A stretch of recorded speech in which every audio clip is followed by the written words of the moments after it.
I'm here. What's your name, by the way? Julie Wiggers. Julie. All right, Julie, tell me where you're from and, Well, what brings you here. right now I'm from McKinney, but I moved here in 2024 because my older daughter had a baby, and she called me and said, "Mom, if you want to babysit, you can move." And I started packing. Yeah. So you just back and Yes. And before that, it was Louisiana. Louisiana? Uh-huh. What's in Louisiana? The rest of my family. Rest of your family? That's where you're originally from? Yes. Okay. And how long have you been in Texas? 2 years. Yes. You ever planning on going back to Louisiana? Not unless the baby goes. Not unless the baby goes. That must have been like a big change, right? Oh, yes. That was amazing. Anything you miss about it? The food. The food? Mardi Gras. Bonfires on the levee. Yeah. Okay. Did you have to adjust quite like as much? Well, there's a lot of good food here, and so I just wait until I get back to Louisiana to eat Louisiana food. But I can cook it too, so there's that. So tell me, what was life growing up for Julie? What was it like? I grew up on a farm, a fairly big farm with cattle and cotton and soybeans, rode horses, rounded up cows, played with my brother and my cousin. So farm life Yes, in Louisiana. in Louisiana. Do you got a lot of farms out in Louisiana? Yeah, Yeah. it's most of it's rural. Say it one more time? Most of Louisiana is rural, Okay. and like Baton Rouge, which is our capital, is about the same size as McKinney. Really? Yeah. Did you have any challenges in your life or any huge achievements? I went to college, started college at 16, so there was supposed to be between your junior and senior year that you could go for 2 sessions. And so I went, and then I was doing well, and the dean called my parents and said, "Do you want to let her stay?" And I was like, "Please." And so we stayed. What did you go to school for? Initially, I was there for liberal arts, and then whenever I moved, then I went back again, and I got a degree in education. And then later on, when I was living in Baton Rouge area, I got my degree in educational leadership, a master's in that. So educational leadership. Educational leadership. Yeah, So did you? I'm guessing you taught, right? I'm a teacher. You're Yeah. a teacher. What grade? It sort of fluctuates. I've been teaching recently middle school FAC classes, which is functional academics. So helping students that struggle with behavior stay on the right track. How's that? It's great. It's wonderful. I love it. Is there any difficulties with that? Sometimes, but a lot of it comes down to really making the connections with the kids, understanding them, and giving them a safe place. So that they feel safe with you. They need to feel safe. And then, finding out what motivates them so that you can keep them going. What's it like being a teacher in, I guess, Texas? Like, does it pay well? Are there good benefits? Yeah. It's good pay, good benefits. Treat teachers well? Yes, very much. I feel a lot better teaching in Texas than I did in Louisiana. Any significant difference between the two?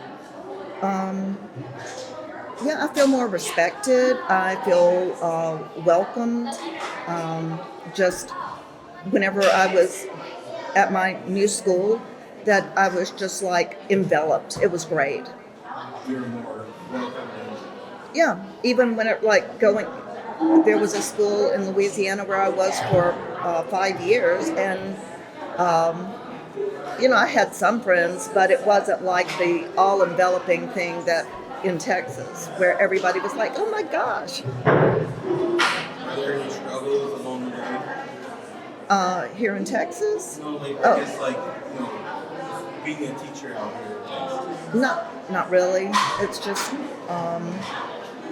I subbed a lot, and then I took the long-term sub position. So, yeah, I do have to take like my STR and my SPED cert so I can be fully accountable here in Texas. Do you ever plan on teaching, I guess, high school or maybe being a professor? A professor, yeah, I would definitely go into university level, but I also like working with little kids. Working with little kids? They're a lot better, right? I don't know. I like little kids. It's just they're fun. They're cute. They're they're so engaging, and the stuff that they say is just like you never know. What's some of your biggest accomplishments, I guess, working with kids? Like, have you, I guess, worked with a child and they've gone and graduated and they came back and told you their success stories? Yes, I was teaching gifted, and because there was one year that I was teaching special ed in the morning, and then in the afternoons I was teaching academically gifted, talented art, and talented theater, like different classes, but I was going all over the place. But one of my students messaged me last year and was like, "Is this you?" And I'm like, "Yes." She is now at Harvard on a Gates scholarship. So I was like, I knew she was brilliant, I knew she was wonderful, but that's such a limited group of people to be part of that. What's the percentage of that? I really don't know, but there's just not that many per year, just a few, like, I don't know, 20, per year that get the Gates scholarship, and then so she's one of those kids, and we're still in contact. How does that make you feel, knowing that you have such a big impact on her? I'm just glad to have been part of it, just to know that I touched her and hopefully inspired her. And do you feel like you have more kids like her that you are currently working with? Oh no, I'm on the opposite end of the spectrum now. You're on the opposite spectrum now? Yeah, so like now I am working with kids that have special needs, as like they need help. They're they struggle with behavior, they struggle with learning. They're way behind their peers, whereas Grace was far above her peers. But at the same time, these kids are similar in that they both need a lot of special support to reach their goals. It is something they can overcome, right? Yeah. Well, that you can get better, but sometimes there's just things that are not there that are going to let them come up. But I think that the behavior, for the most part, can improve. But it's just like I'm not that great at math, but I am great at literature. So, I can't go off and be a rocket scientist. Yeah. So we've all got our limits. Even Einstein had limits. So, looking back now, from where you are now and all the accomplishments and the people you've met along the way, would you change any of that? Or would you use a message to your younger youth and say, "Hey, what if you try this?" Yeah, I guess if I could talk to my younger me with the information I have now, I would probably say, invest in Apple, buy Bitcoin, and certain kind of a thing.